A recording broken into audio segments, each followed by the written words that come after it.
Okay, it's currently 4:03. At this time, I'll call the meeting to order, the regularly scheduled City Council meeting.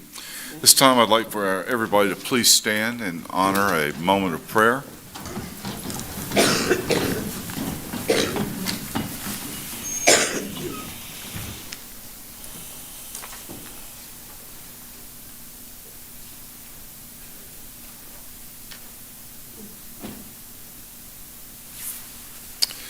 Thank you.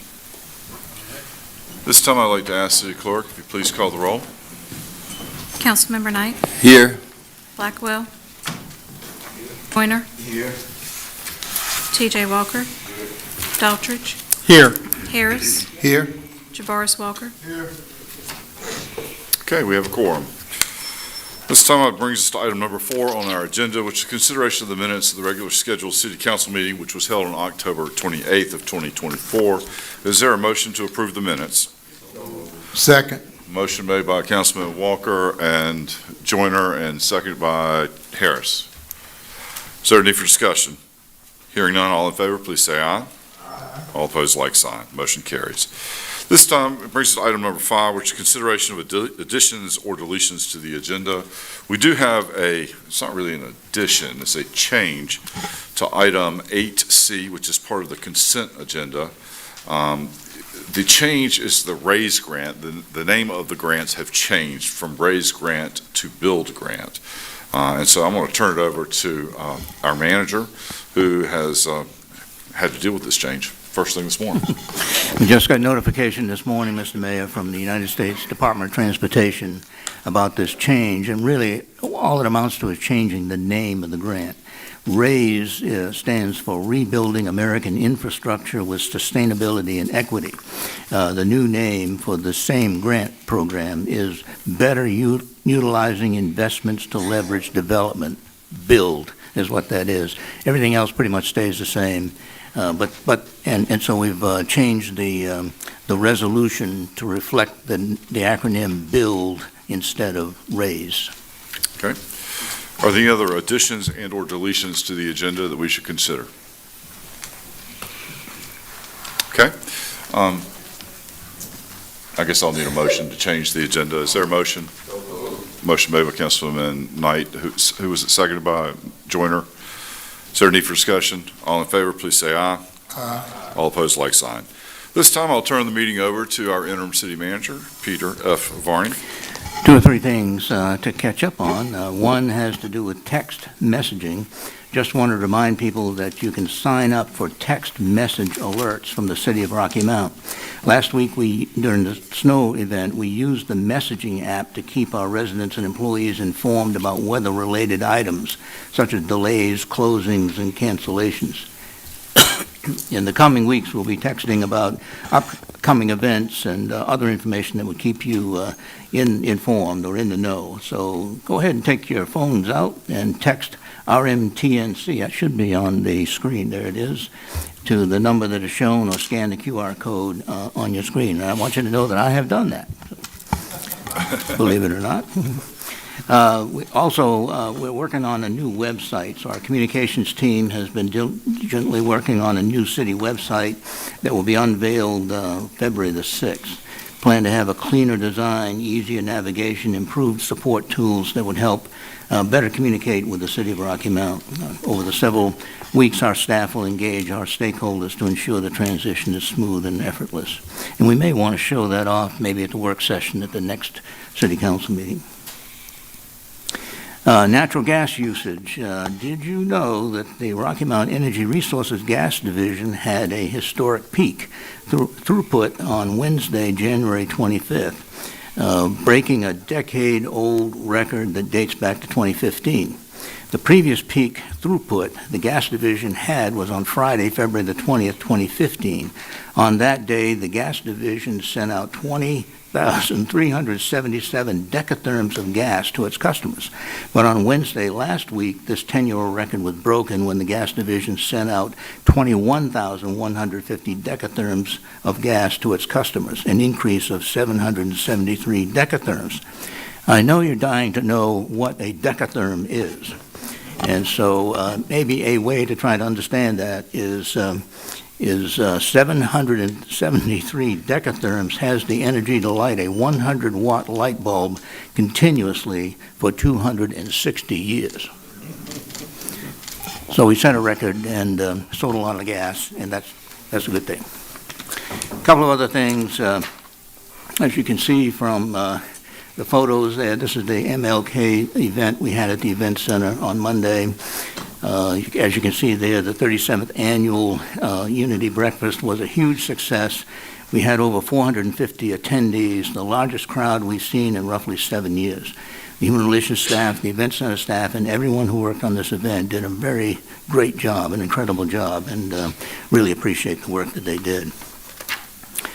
Just before the meeting, around noontime, got a request from a citizen to address the status of the 2050 comprehensive plan and to comment on affordable housing, which was one of the topics prominently mentioned in the Imagine Rocky Mount workshops that took place last spring and in the summertime.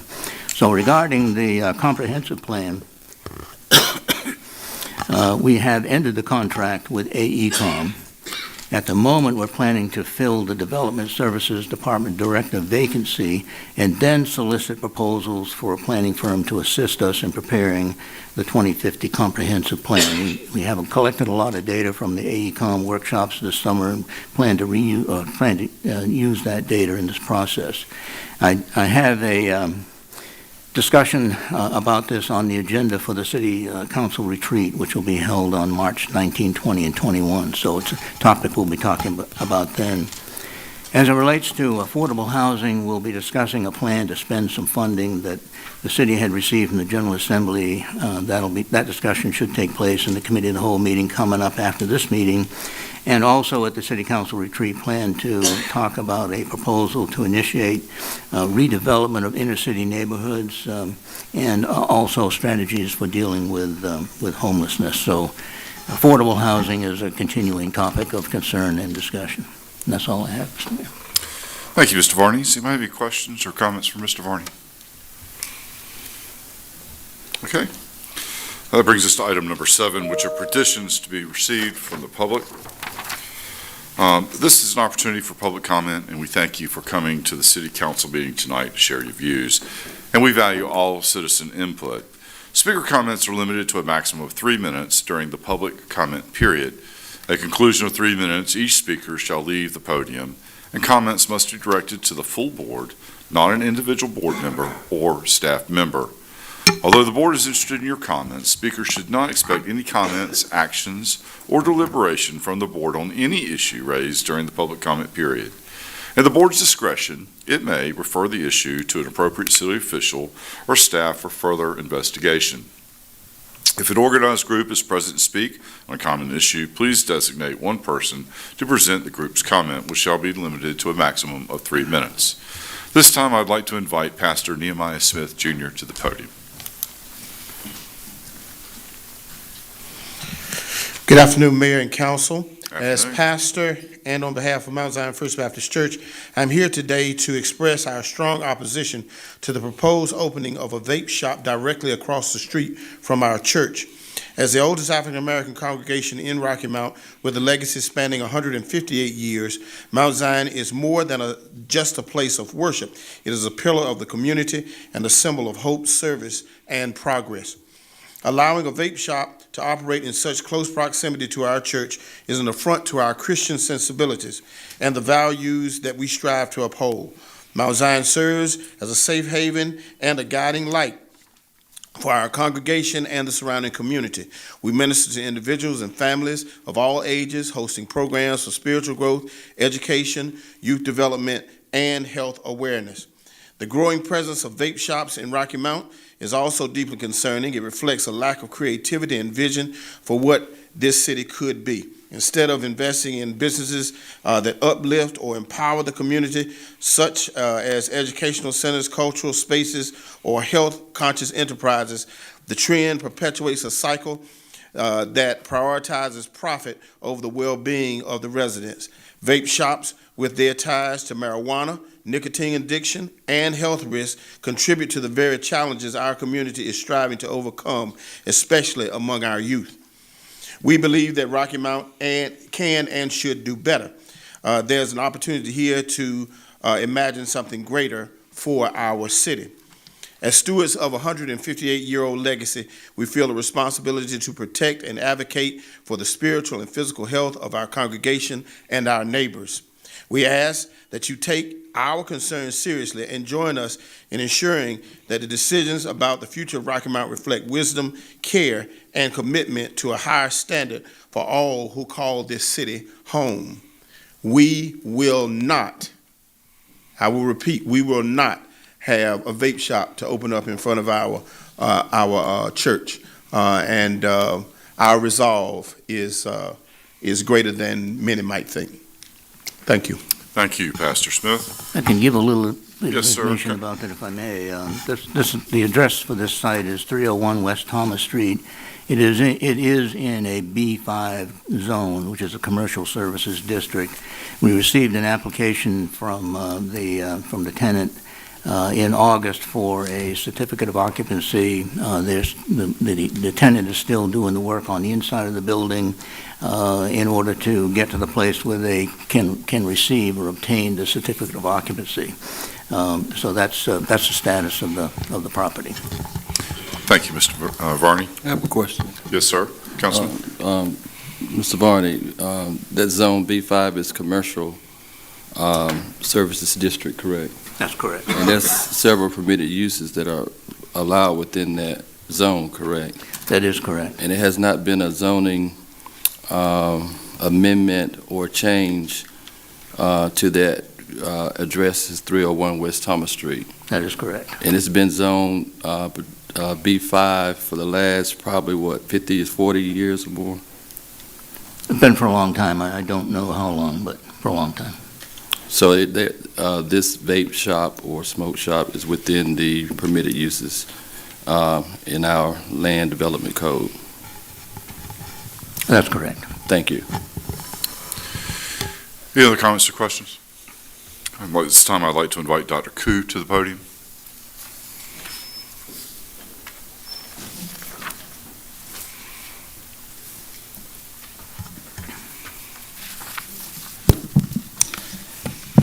Good afternoon. Afternoon. The start of 2025 was marked by an announcement that homelessness has gone up by 18%.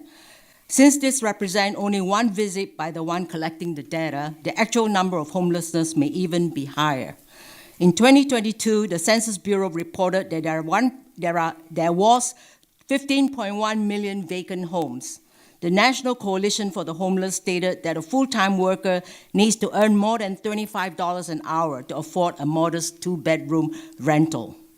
The current federal minimum wage is still $7.25 an hour, with no significant raises in 16 years. While inflation has reached double digits, housing prices are soaring through the roof, and all social safety nets are eliminated. We are also saddled with costs of healthcare, education, and a mountain of debt. Desperation is in the air. Violence, drug addiction, self-harm, and mental incapacity are prevalent. Our homes are either on fire or drowned in massive floods. Billionaires under this new administration want more austerity. How much more can ordinary folks take? The city is also plagued by the same problem the country is facing. While it is good to put in programs like down payment assistance or housing rehab matching rebate to help the few, they are band-aids for many. Band-aids in a diseased body riddled with decay is no solution. We only help the one or the two while the rest stand in line or are ignored. If we look around, there are many countries outside of us which do not have such terrible housing crisis. For example, Singapore, a developing nation, has no housing problem. The government owns 70% of the homes, making public housing at affordable prices available to all its citizens. Why can't we learn from them? We boast of being the number one and the richest in the world, but the degree of privatization in housing is uncontrolled, so much so that the large corporations are buying up much of the housing units, and there is no ceiling in the rents they are asking for. In our desperation to resolve the housing crisis, we pretend that the reasons were lack of housing stock or the reluctance of developers to invest or some other such excuses. In actuality, these corporations are buying up large tracts of land with no regard to the natural environment like trees and rivers, which give balance to our area. Why can't the city use our tax money to build more public housing and get its returns in rents, but at affordable prices? It is one step in alleviating poverty in our area. I call this a win-win solution. Thank you. Thank you. This time I'd like to invite Nathlin O'Ree to the podium.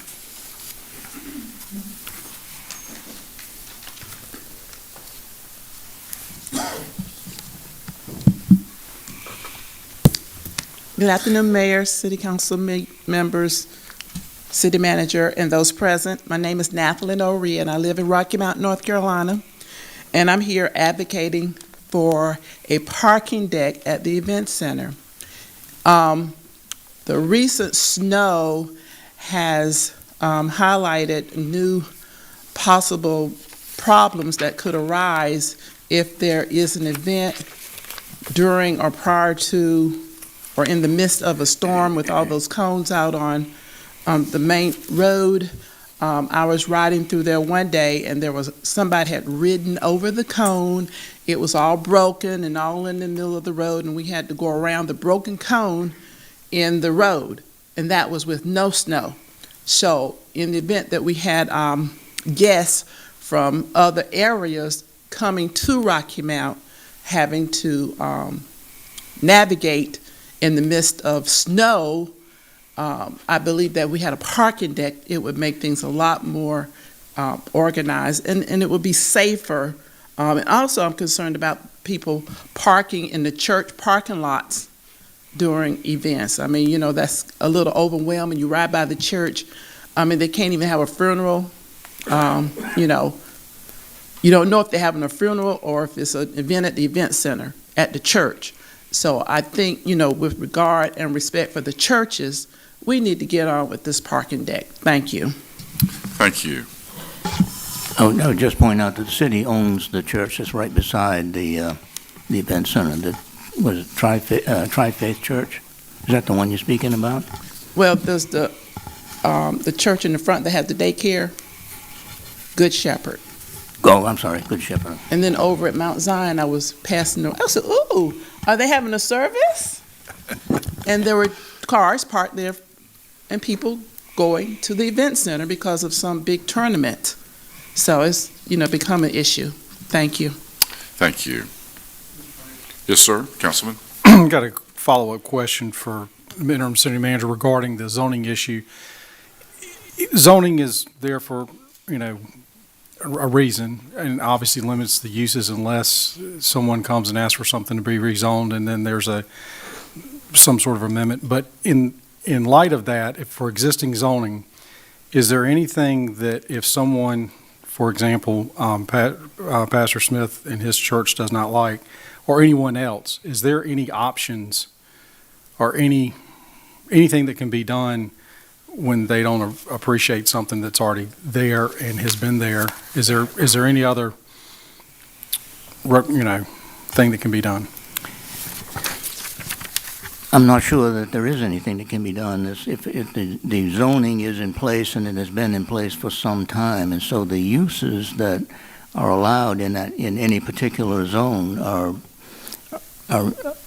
uses that we really can't change. If somebody comes in and wants to open a particular kind of a shop or a store that fits one of those uses, our job at that point is really to ensure that the changes to the building are done safely and so that the building can be occupied safely. I don't think there is much of anything that anybody can do. If it were a rezoning, you know very well what that process is.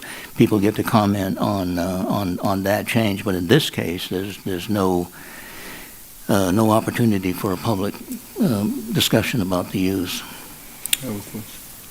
Okay. That's the reason why I asked those questions, because the rock quarry on Leggett Road was where they're located now, on the corner of Leggett Road and Springfield Drive. We had over 80 citizens to meet regularly in this gallery because they were upset about a rock quarry. And it was nothing that we could do because it was zoned back in 1970. And so all those beautiful homes over in Cloverdale and Leggett Road was highly upset. So if we could have done something, I would have picked it up and moved it. But unfortunately, the zoning was already in place. The property was already purchased. And by the time we found out, the hole was already dug. And so that's the reason why I asked those questions. If it's within that permitted use of B5, then they're in their right to open up any commercial services in that district. And it's close proximity to downtown as well. Now, I mean, that's what it is. No, I agree. That's why I purposely asked the question like Councilman Knight, because I think there's some confusion and unfortunately, you can't predict the future and what businesses may or may not come. So it's just unfortunately the reality that not only Rocky Mount, but other municipalities face as well. So.